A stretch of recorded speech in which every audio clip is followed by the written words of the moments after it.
The great alien empires believed they owned the stars.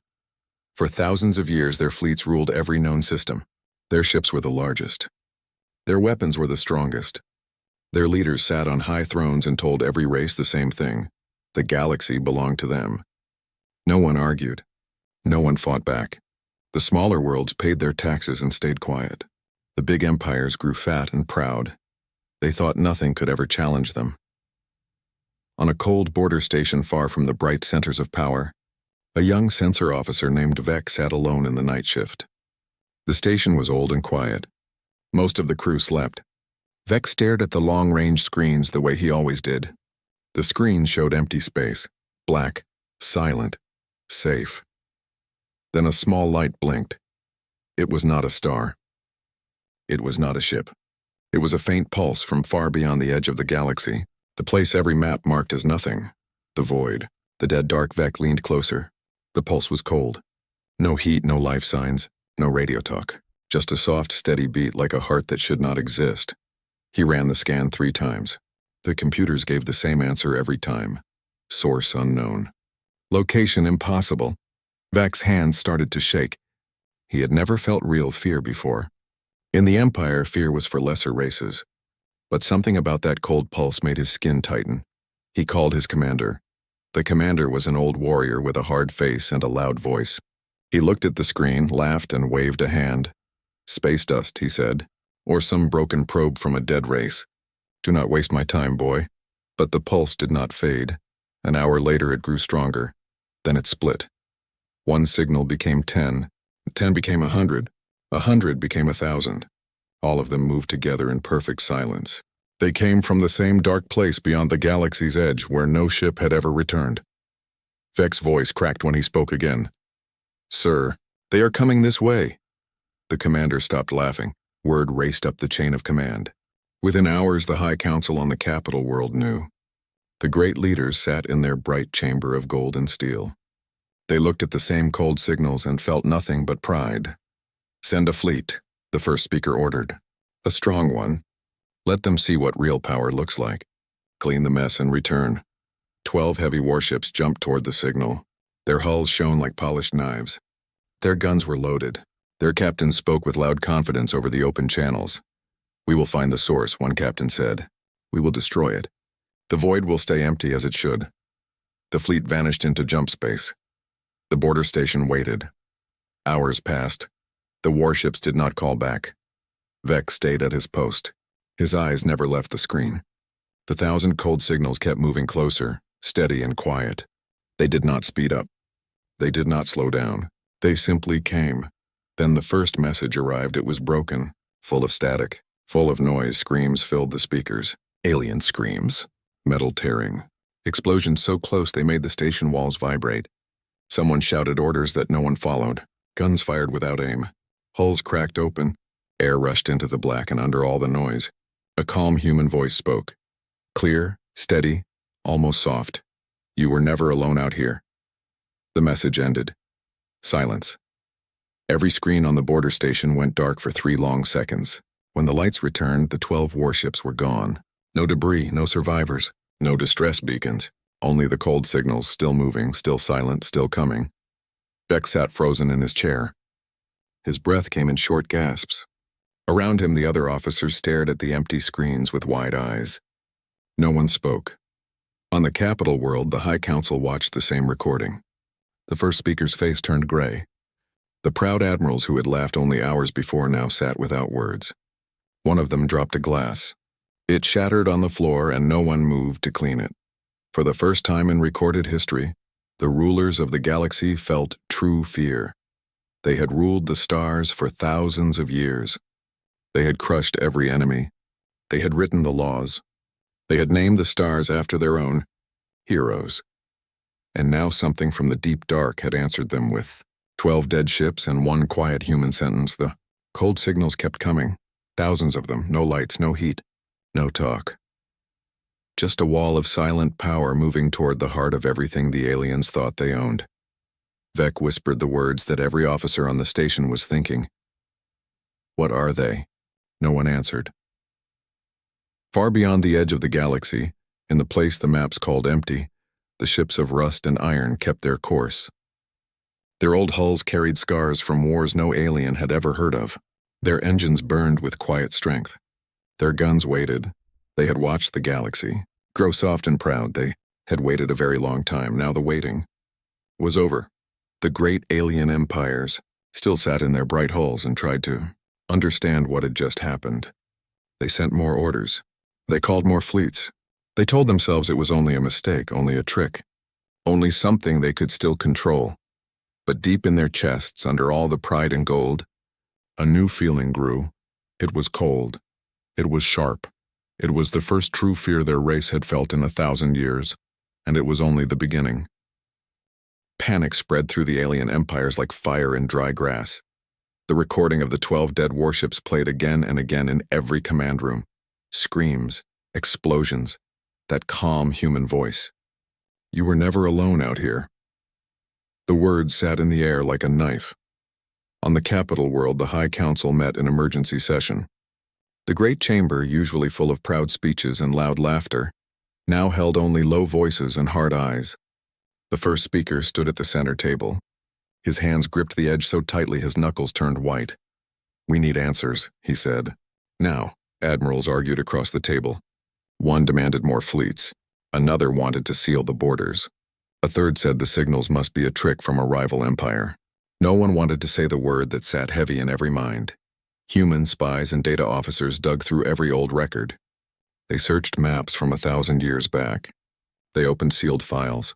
They checked every trade log and every lost probe report. Nothing. No mention of ships beyond the edge. No sign of a hidden race living in the deep void. The map still showed only empty black. The first speaker slammed his hand on the table. "Bring me a human," he ordered. "Any human. I want answers from their own mouth." Hours later, guards dragged a human traitor into the chamber. The man was middle-aged, with tired eyes and a calm face. His clothes were simple. His hands were bound. He looked at the golden walls and the angry alien leaders without fear. The first speaker stepped close. "What do you know about the ships beyond the edge?" The human traitor smiled a small, quiet smile. "We never told you everything," he said. The chamber went silent. "Explain," the first speaker demanded. The traitor only shrugged. "Some of us left a long time ago, after the old wars. We went where your maps end. We built in the dark. We watched. That is all I know." Guards shook him. Questions came fast and loud. The traitor gave the same calm answers. He knew nothing useful about numbers or weapons or plans. He only kept smiling that small smile, as if the whole proud chamber was a joke he had heard before. They locked him away. The smile stayed with the council long after the doors closed. Outside the chamber, the cold signals kept growing. New ones appeared every hour. The unknown fleet no longer stayed at the edge. It moved inward, slow and steady, toward the heart of alien space. Border stations across 3 empires reported the same thing. Walls of dark metal. Cold engines. No heat signatures. No life readings. No radio talk. Just pure, quiet power sliding through the black. One brave captain took his scout ship close enough to try a deep scan. The report that came back made the high command go pale. The ships looked old. Their hulls were scarred and pitted, covered in layers of dark rust and battle marks. Some plates looked patched with crude metal, yet every gun tracked with perfect aim. Every engine burned with steady strength. The ships did not shine. They did not boast. They simply waited in silence like hunters who already knew the end of the hunt. Vec, the young sensor officer on the border station, stayed at his post long after his shift ended. He could not sleep. Every time he closed his eyes, he heard the human voice again. He watched the signals crawl closer on his screen. The numbers kept rising. 2,000. 3,000. Still no lights. Still no talk. His commander walked in, face gray. "They are not slowing," the older alien said. "No, sir. The council sent 3 more fleets." Vec nodded but said nothing. Both of them knew what had happened to the first 12 ships. Across the galaxy, smaller races began to whisper. On trading stations and quiet moons, people spoke in low voices about the silent fleet. Some felt hope. Most felt fear. The great empires had ruled for so long that no one remembered what it felt like when something stronger appeared on one distant outpost. An old alien priest stood before his people and spoke a warning that spread faster than any official message. The stars were never only ours, he said. Something watched from the dark. Now it moves. The High Council tried to stop the panic. They sent calm broadcast. They claimed the situation was under control. They promised the next fleets would succeed where the first had failed. But every new report made the promises weaker. A second group of ships tried to block the path of the silent fleet. They lasted 14 minutes. The final message was shorter this time. Only static and one clear human sentence: turn back, or do not. The ships that survived the short battle turned and ran. The silent fleet did not chase them. It simply continued on its path, slow and sure, like a tide that no wall could stop. In the capital, the first speaker stood alone at the great window that looked out over the city lights. Below him, millions of citizens still lived their normal lives. They did not yet know how deep the fear had grown in the high chambers. He whispered to the empty air. "Who are you?" No answer came.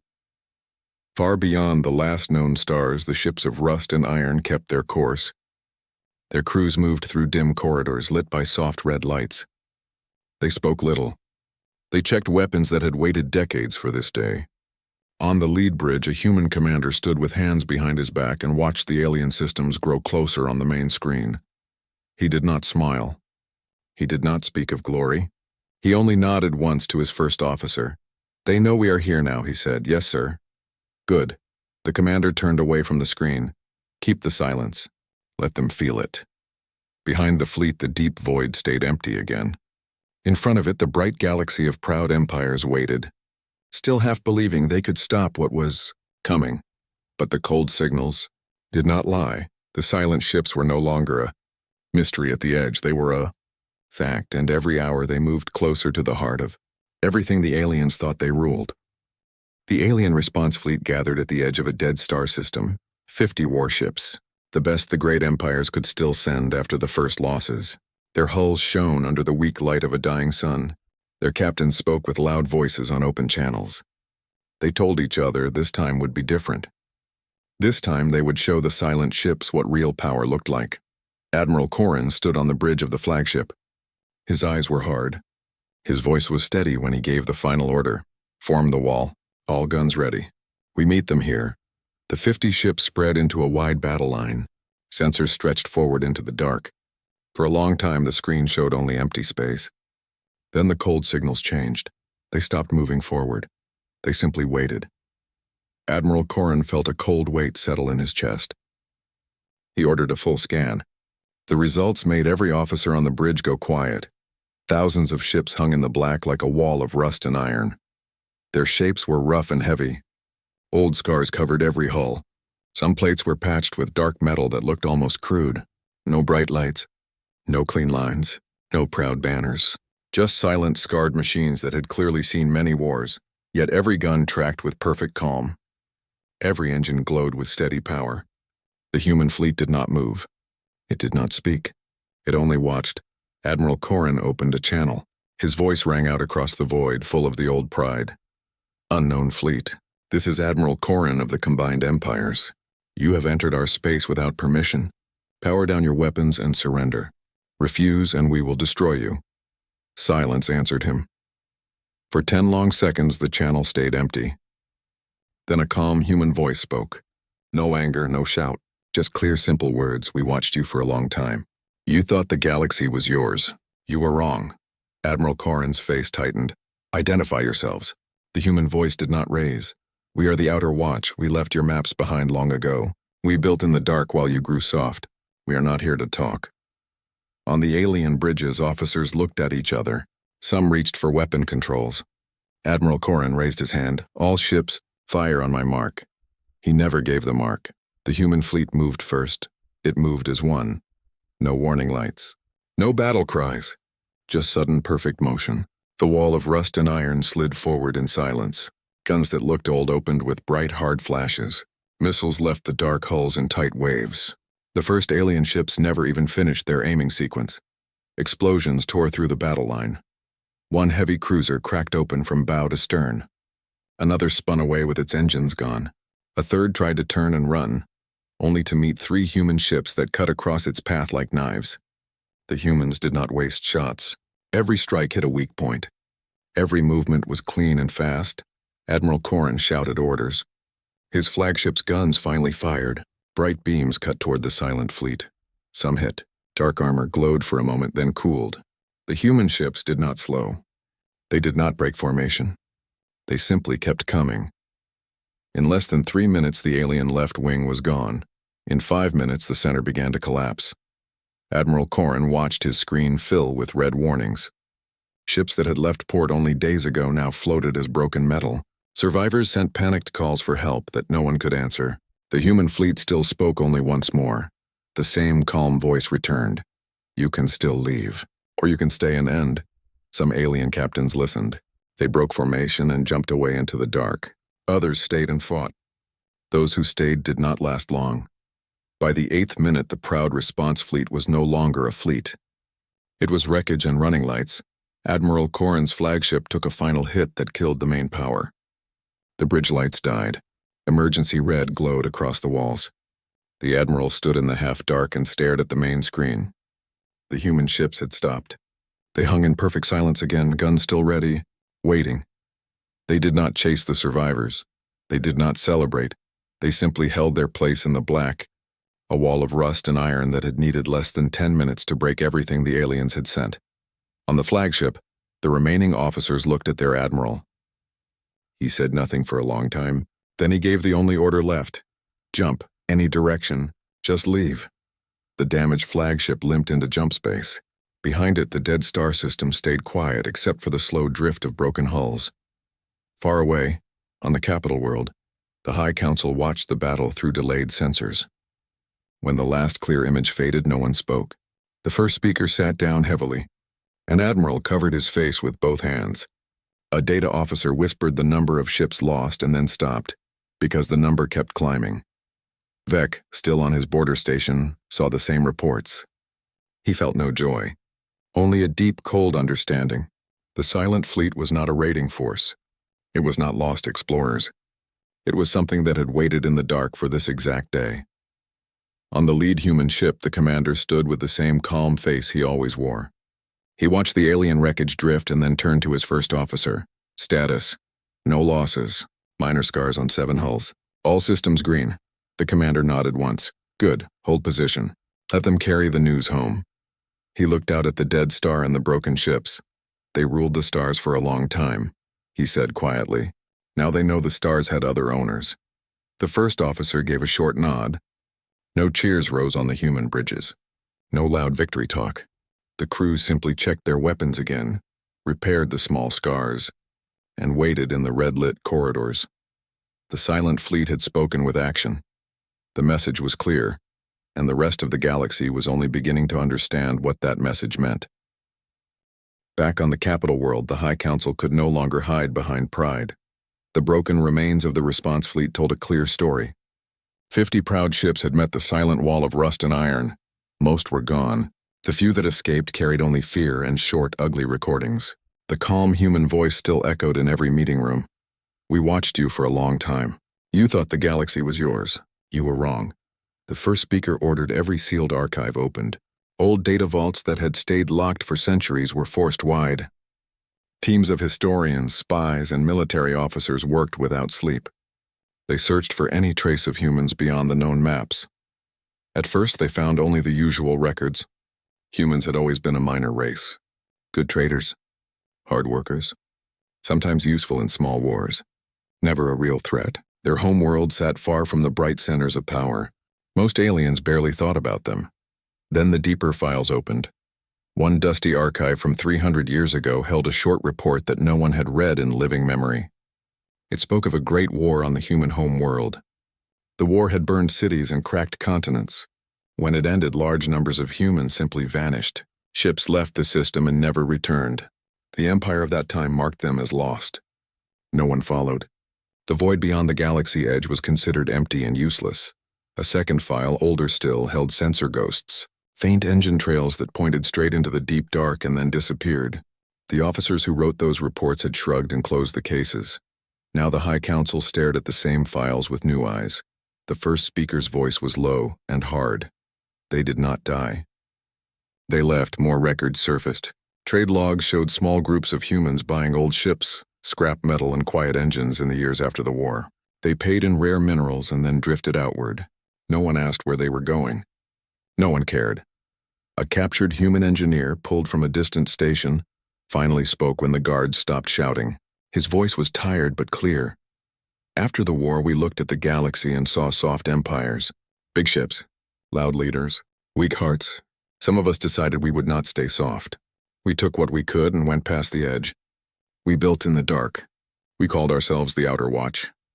The council chamber stayed silent while he talked. We lived hard. We fought our own battles out there. We made ships that could survive anything. We watched your signals for generations. We saw you grow proud and slow. We waited. An admiral slammed his fist on the table. Why wait so long? Why not strike earlier? The human engineer looked at him without fear. Because you were not ready to learn the lesson. Now you are. Guards took him away. The word stayed behind like smoke. Across the capital, news of the old files leaked into the lower levels. People began to whisper in the streets. On trading floors and in quiet bars, the same questions rose. How many ships did the humans build in the dark? How many years had they watched? What else had they hidden? Vec, still far away on his border station, received the summary reports. He read them twice. The young officer who once only watched empty screens now understood the cold signals in a new way. The silent fleet was not a sudden army. It was the end of a long, patient plan. On other worlds, smaller races heard the same truth and felt something shift inside them. Some felt hope. The great empires had stepped on them for centuries. Now those same empires looked afraid. Other races felt only deeper fear. If the humans could hide an entire fleet beyond the galaxy, what else might be waiting in the dark? The High Council tried to control the story. They released calm statements. They said the Outer Watch was only a remnant, a lost group that would soon be broken. But every new sensor reading made the statements weaker. The silent ships still held their position near the dead star system. They did not advance. They did not retreat. They simply waited, a dark wall of rust and iron that no one dared approach again. Deep in the military archives, a final set of files opened. These were the oldest. They held fragments of human history from before the Great War. Records of a people who had survived death worlds, long winters, and their own endless fights. A people who learned to build with scrap and will. A people who did not forget old wounds. One short entry written by an alien observer centuries earlier made the first speaker go still. These humans smile when they should break. They stand when they should run. Do not trust their quiet. The quiet ones are often the most dangerous. The first speaker read the line 3 times. Then he closed the file. In the human fleet, the crews continued their quiet work. On the lead ship, the commander stood once more before the main screen. The alien systems glowed in the distance like soft jewels. He did not look proud. He looked steady. His first officer stepped beside him. They know the truth now, the officer said. Yes. Will they still fight? The commander was quiet for a moment. Some will. Pride dies hard. Others will begin to understand. He turned from the screen. Keep the silence. Let the truth do its work. When the next move comes, we will be ready. In the dim red corridors of the rust-covered ships, human crews checked weapons that had waited generations. They spoke little. They did not need loud speeches. Every scar on the hulls told the same story. They had left a burning world. They had built in the empty dark. They had watched soft empires grow fat. Now, the empires knew. The Outer Watch was no longer a secret. It was a fact that sat in every alien mind like a cold stone. On the capital world, the first speaker stood again at the great window. The city lights still shone below him, but they looked smaller somehow. He thought of the human engineer's calm voice and the old warning about quiet. People. He whispered the name that now filled every report. Outer Watch. The words felt heavy. Far beyond the last mapped stars, the silent fleet held its place. The ships of rust and iron did not need to move yet. The truth was already moving for them. It spread through every empire, every station, every quiet conversation. The galaxy had ruled itself for thousands of years. It was only now beginning to learn who had been watching from the dark. The silent fleet finally moved. After days of waiting near the dead star, the wall of rust and iron slid forward again. It did not rush. It did not spread into a wide attack. It simply advanced in a tight, steady line toward the first major alien systems. The great empires scrambled. Every remaining warship that could still fly was called in. Defense platforms woke from long sleep. Leaders shouted orders across bright command rooms. They told their people the humans would be stopped here, at the edge of the rich inner worlds. The first battle came at a busy trade system called Kethar. Alien fleets formed a thick shield between the silent ships and the crowded planets. They fired first. Bright beams and heavy missiles filled the dark. For a moment it looked like the old power of the empires might still hold. Then the human ships answered. They did not match the bright, clean weapons of the aliens. Their guns looked older, heavier, almost crude. Yet every shot found a weak point. Human missiles moved in tight packs and ignored most of the alien counterfire. When a human ship took a hit, the scarred hull simply glowed for a second and kept coming. The rust and dark metal seemed to drink the energy. In 20 minutes, the alien shield broke. The humans did not turn their guns on the planets. They did not touch the cities or the civilian stations. They only hunted the warships and the control platforms. One by one, the defense stations went dark. One by one, the proud alien captains either fled or died. When the last military target was gone, the silent fleet stopped again. It held position above the system like a dark judgment and waited. News of Kethar spread faster than any official message. On smaller worlds, the reaction was not only fear. Some races that had lived under heavy alien taxes and hard rules began to whisper. In quiet rooms and hidden channels, they spoke of the humans who broke war fleets but left cities standing. A few brave leaders even sent short, careful messages toward the silent ships. "We are not your enemy," one message said. "We only want to live free." The human fleet did not answer with words. It simply left those systems untouched when it moved on. The great empires felt the change. Their control was cracking. Planets that once bowed without question now delayed orders. Some local governors stopped sending ships. The High Council on the capital world saw the danger clearly. "We must end this in one strike," the first speaker said. "No more small battles. We use everything."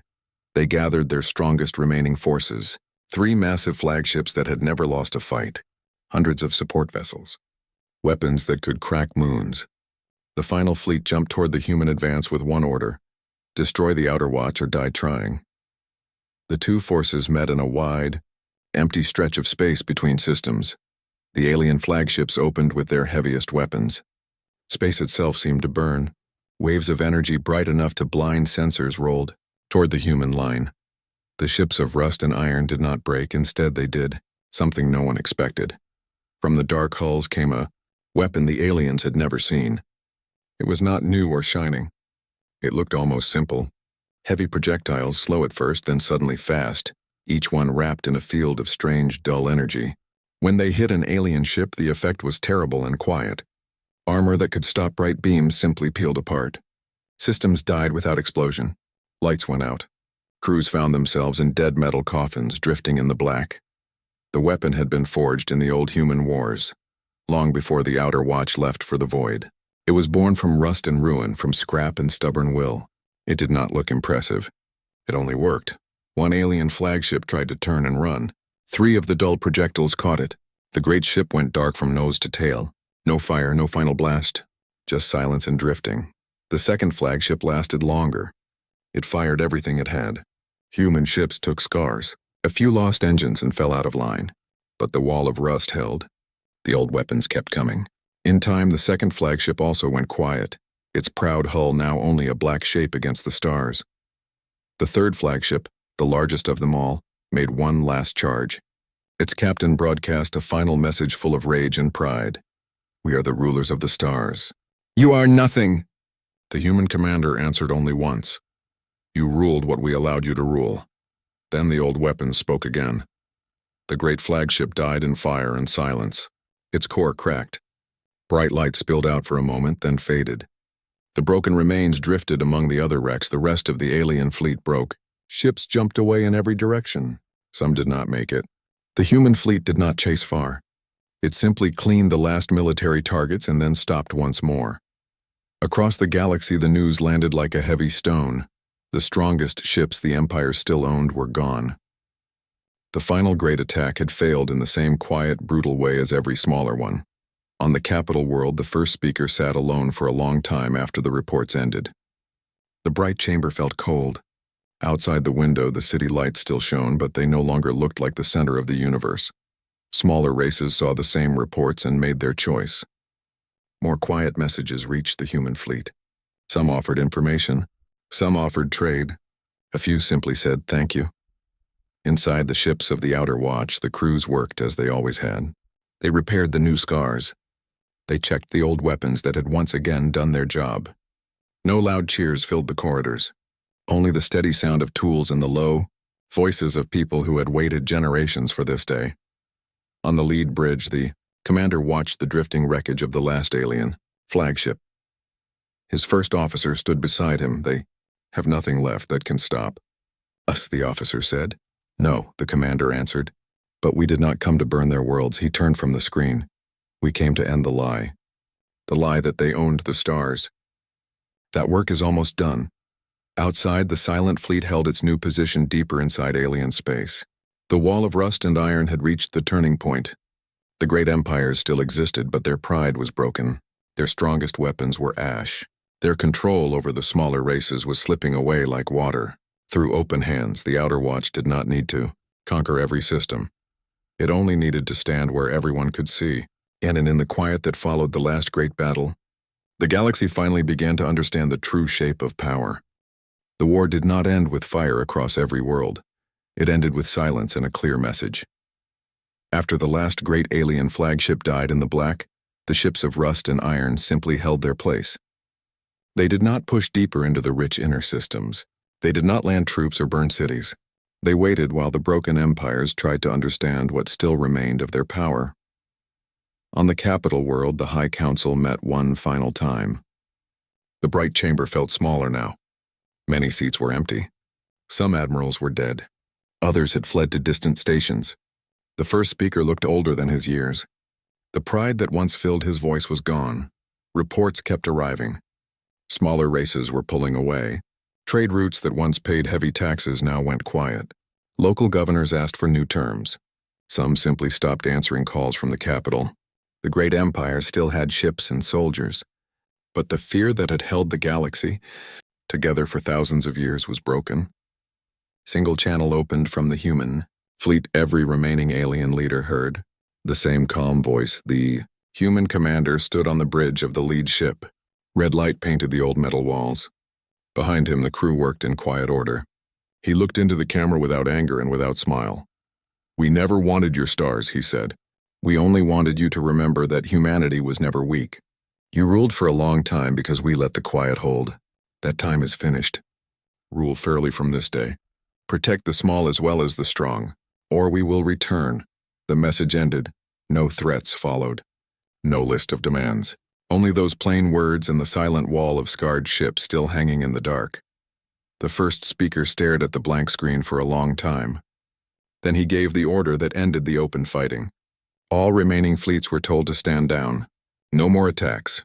No more proud speeches about owning the galaxy. Across many worlds, the news spread in waves. Some alien leaders cursed the humans in private. Others sat in silence and felt the weight of the lesson. On smaller planets, people came out into the streets and looked up at the night sky with new eyes. For the first time in living memory, the great empires looked uncertain.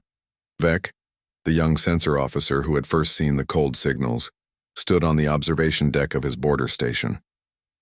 The silent fleet was far away now, but he could still feel its presence in every report. He thought of the long weeks of fear and the calm human voice that had changed everything. He did not know if the future would be better. He only knew it would not be the same. Inside the human ships, the mood stayed steady. There were no victory songs, no loud celebrations. The crews repaired the last scars from the final battle. They cleaned the old weapons and locked them back into place. Many of them had been born in the deep void. They had never walked under the light of the inner stars. To them, this was not conquest. It was the end of a long watch. The commander walked the main corridor of the lead ship. His boots rang softly on the metal deck. Crew members nodded as he passed. He stopped at a wide viewport and looked out at the distant glow of alien suns. His first officer joined him. "They received the message," the officer said. "Most are standing down. Good, some will not change. Pride dies slow." The commander gave a small nod. "We knew that. If they forget the lesson, we will still be here." He turned from the viewport. Begin the return. The order moved through the fleet without haste. One by one, the ships of rust and iron turned. Their engines glowed with the same quiet power that had carried them out of the void. They did not rush. They simply began the long drift back toward the dark edge of the galaxy. Alien sensors watched them go. Some officers felt relief. Others felt a strange emptiness. The wall of silent power that had broken their pride was leaving, yet everyone knew it could return. On the capital world, the first speaker stood once more at the great window. The city lights shone below him, but they no longer looked endless. He thought of the human commander's words and the old files that had told the true history. He gave new orders that same night. Taxes on the smaller races were cut. Harsh laws were softened. It was not kindness. It was survival. The empires had learned that the stars had other owners. Years would pass before the full meaning settled into every mind. Children born after the Silent Fleet arrived would grow up with a different story. Teachers would speak of the Outer Watch. They would tell how humanity had left a burning world, built in the dark, and returned only when the galaxy grew too proud. The lesson was simple and hard. The stars never belonged to one race alone. Far beyond the last mapped systems, the ships of rust and iron slipped back into the deep void. Their hulls still carried the scars of many wars. Their crews returned to the quiet work of maintenance and watch. The red lights glowed in long corridors. The old weapons rested. On the lead bridge, the commander stood for a final time before the main screen. The bright galaxy slowly shrank behind them. The empty dark opened ahead. Status, he said. All ships accounted for. Course locked for home. He nodded once. Keep the watch. We will not sleep. The first officer answered with the same steady calm the fleet had always carried. Yes, sir. Outside the viewport, the last light of the known stars faded. The void closed around the Outer Watch like a familiar cloak. Somewhere behind them, the alien empires began the slow work of living with new limits. Somewhere ahead, the hidden yards and quiet stations of the human fleet waited in the dark. The ships of rust and iron did not need glory. They had done what they came to do. They had reminded the galaxy that humanity was never weak, and, in the deep silence beyond the edge, they settled once more into the long watch, ready for the day the lesson might need to be taught again.